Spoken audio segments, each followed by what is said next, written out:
Hey guys, and welcome back to your Random Introvert Online. But yeah, today's topic is going to be if you want to do, you will. This is tossed a lot around on TikTok, but where is it coming from and what does it mean and what does it entail? So we're going to deep dive into that. Please ignore the mess. I was trying to film these days, but it's cloudy. So the idea of empowering women did not happen because someone had mercy in their hearts for women. It happened because it had economical motivations, just such as PR campaigns for smoking or for convincing women that formula milk is better than breast milk. Such thoughts were not directed towards women, rather they were directed towards creating more consumers. The marketers realized that there is a portion of society that wants to consume but doesn't have the finances to consume. So how do you go on creating that? Well, you have to make drastic changes, just as giving women their liberation, and that would come with a lot of things, such as having to send women to school and convincing them that it's a good idea to go to university and to get a career so you can finally have an income, and so that you don't have to take your money from some tyrant man who may or may not give it to you. And given the fact that women need more maintenance than men, they buy more than men, and they buy for men and for everyone in the family, meaning, well, they need to be earning a lot of money or, asking for a lot of money to fulfill these things. But that came with a flip side as well. So if a woman is making her own money, then why should the man be spending on her? And if she is making just as much or even more, then why is it not also going towards the house and the kids? So that's when going Dutch became a thing. Women now are paying for themselves and for a portion of, everything in the house, and so exactly just like the men. And that came with its own connotations as well, such as having a say in the matter and being just as strong as a man and just as independent, and you don't need him anymore. So that progression kept happening, and women kept progressing towards being more freed and liberated and blending into society. But we know that society was created by men for men, and women were only in the house for such a long time, to the point that women started to lose sight of what it is to be a woman. So now there's this figure, this masculine figure of a woman that wants to be treated like a woman but still treats everybody else as a man. However, this generation is finally starting to see the aftermath of empowerment and overconsumption and what it's doing to our society and what the economic boom has brought with it, like high real estate and expensive everything, just inflation all over the place, and also the negative damages it has on the environment because of overconsumption, which led to many subcultures,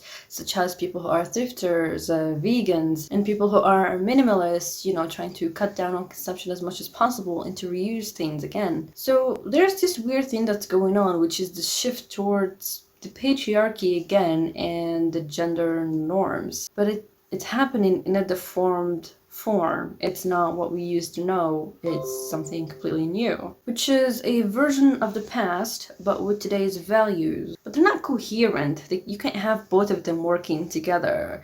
And so now what we see is that those values are just basically based on both greed and lust. So it starts by uttering the wanting of gender norms and gender rules, but it's through taking what's serving and leaving what's not serving, which is a positive.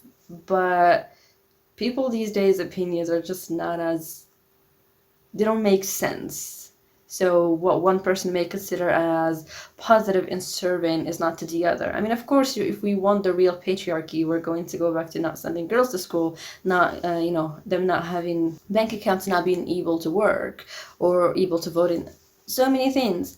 However, if we take those things and leave what's good, then yeah, we're good. But who decides what's good and who decides what's bad? So patriarchy for the modern women looks like having a provider man that, that is doing good things and money and etc. And it's for men is having a beautiful woman who is obedient and subservient and allows them to be polygamous. But once a woman admits that a man is, that she needs to submit to a man and to, depend on him financially, some call that, sugar babying, but some call it prostitution, some call it a win-win. So how do we go from if he wanted to, he would, to sugar babies? It's through wanting men to be providers even in the modern day relationship, and the entitlement to what a man earns. It's a pure fact that a lot of women nowadays agree on, that a man is just not enough. Like, to want a man for the sake of wanting a man is really doesn't cut it anymore because you have to tolerate so much. So a man coming with, finances and abundance is way better than a man who's coming with nothing. And that has a lot of reasons that are based in logic, such as, being able to afford a house or healthcare. It's just the law of nature. So why do men think that they're entitled to a woman's body then, and her subservience? It's because they're paying for their existence. I pay for you, so you're mind, body, and soul. So it kind of puts the woman in a constant contest of not being left out, Botox, plastic surgery, staying skinny, staying beautiful all the time because, she's so replaceable. If that was the case, if that's the only reason the man is staying with her because of her good looks, then, well, that's not forever. And so they're always in this constant state of fear of being left for someone younger and fresher. So now women are putting effort into looking good, into building a career, and into being subservient to men. So they are doing the woman's job and the man's job. So they're competing in the same field as men and women at the same time. So why haven't men changed though? Men are still men, and there's not much that has changed. And they still have the habit of when patriarchy was at its finest. Why do men have a hard time understanding what women want? Why do men keep acting like they're clueless? Well, it can all be summarized in one phrase. Weaponized incompetence.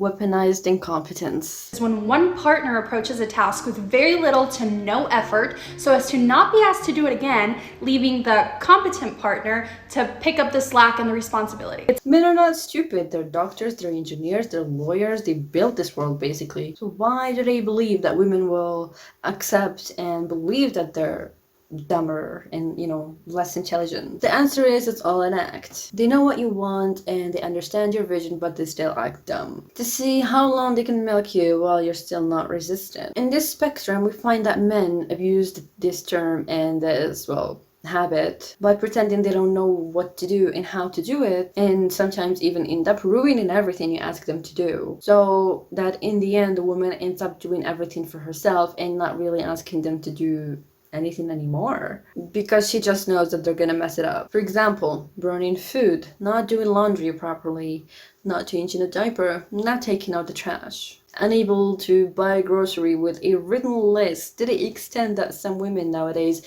buy make stickers of the product they want and put the name next to it so a man has the visual and the written, so he can know what to go buy at the grocery store. So women on TikTok actually started comparing husbands. So on one hand, there are some men, some husbands that know what to do without the women telling them what to do or how to do it. They just know. But some men, on the other hand, just leave whatever their wife asks them to do undone, half done, or done wrong. And just so you know, these men, before their relationship, they were living on their own, cooking for themselves, cleaning for themselves, but suddenly they lost the ability to do everything once they got into a partnership with a woman, which sparked a long conversation. Are men incapable of doing these tasks? And are there some men who know how to do it and some men just don't have it in them to do these simple things? Or are they refusing to do it through reinforcement of, showing through action that they don't want to do it or they don't know how to do it so that nobody asks them to do it anymore? In my opinion, some men don't really know how to do anything. They can't cook, they can't clean, they can't do anything.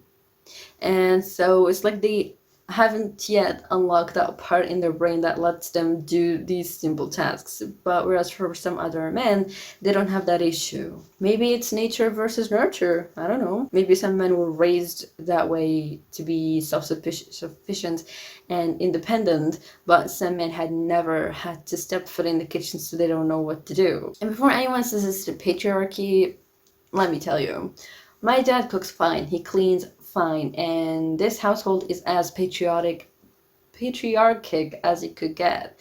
And yet when we leave the house, he doesn't really rely on anybody to do anything for him. He just does it for himself. He cooks good food and cleans just fine, and he never had to step foot in the kitchen while growing up. He didn't need to live alone. Like, he lived alone for a long part of his life, but he got married at like 22, so it wasn't that long. So in whatever years of him leaving his house to getting married, he learned how to cook. So that's not a very long period of time. And so this conversation actually has a continuation, which is why doesn't he do nice gestures for me? If doing, like manual labor around the house, such as cleaning dishes or taking out the trash and just these silly things is a given, why doesn't he go the extra mile out doing a nice gesture? What could that be? I don't know, bringing flowers or chocolate or plan a date. And the thing is, some men say, well, you didn't tell me you wanted these things. Have to tell us to do the chores. Because you guys won't do it if we don't tell you to. Because we don't know. We don't know you want us to do that because you didn't tell us. Do you live there? Yes. Is it dirty? Yes. Does it need to be done? Possibly. Then fucking do it.